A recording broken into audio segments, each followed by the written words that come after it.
Why is freedom of the press so important? Well, freedom of the press is important because it is where we can put our ideas into permanence. Okay, when I write a book or when I write an article or even when I post something on social media, it's there longer than the sound of my voice. And many times people can go deeper and think harder through their words written out or typed out than they can through just speaking. Now, this is very important here because with all of the scandals with fake news, everyone's throwing around, well, that's fake, that's fake. Freedom of the press is under attack. There is active censorship happening in our social media. There are people who are posting things and it's flagged as this material is probably not true, or this material is bad, or people are even being kicked off of Facebook for 30 days. They're being put in timeout. And many times what they're saying isn't blatant hate speech. They're not saying go out and kill people. They're just saying something that is going against the political leanings of the social media platform. And the debate here is, well, can a company dictate what is said on its platform? I can't force the New York Times to post whatever I write and send to them. They have the ability to pick and choose. But with the social media, it gets a little complicated because social media is now so big, it's considered a public resource. And so if someone is conservative or liberal and they want to share their opinion on the laptop or on the new justice or on the election, shouldn't they be able to say what they want to say without being muzzled? And that's creating a lot of interesting conversations. Another part of the freedom of the press is it gives you the ability to see opposite perspectives.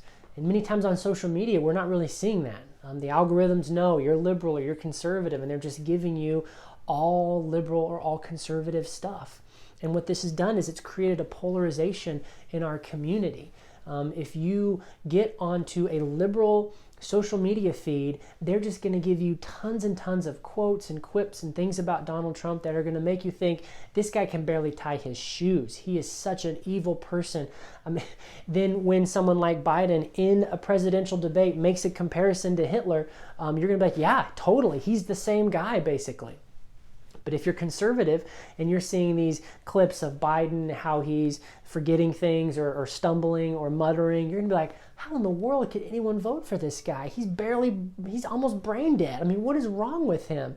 And by just looking at one side, you are completely solidified in your original opinion and in the idea that whoever disagrees with you is either hates America or is brain dead or they're a terrible person.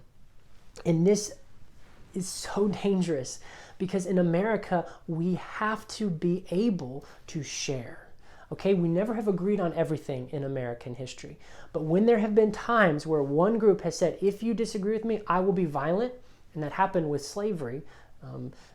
Towns were burned down in Kansas. People who had printing presses that published abolitionist newspapers were tarred and feathered. Some of them had to flee for their lives. Their presses worth thousands of dollars were destroyed. Okay, this is the kind of domestic terrorism that was happening in support of slavery. And all of us would say, well, that is wrong, that is bad. Those printing presses should be able to publish anti-slavery tracts. The same thing is happening now. When certain people are speaking out on certain topics, they're being shut down on social media. And so we need to decide, okay, what is good? How can we get our news and our media, and how can we share our perspectives? And we need to look very carefully at the things that are going on they're having hearings right now in the Congress where they're talking to these big tech firms. And people on one side are saying one thing, people on their side are saying a very different thing. And you need to decide, is it important for people who disagree with you to be able to post on social media or not? The freedom of press is very, very important, and it's under attack in our country. And so we need to be very aware of that because it affects our ability to share our opinions. So just want to let you be aware of that so you can think about it, talk to somebody about this, talk about the freedoms of the speech that you have as an American. I mean, you are able to write stuff, and that's so good, but we have to realize that it's under attack. And when one freedom is under attack, all of our freedoms are under attack. And we as Americans, we need to step up and defend it, because freedom is not free, and we have what it takes to keep this country on the right track. So God bless you today, and God bless America.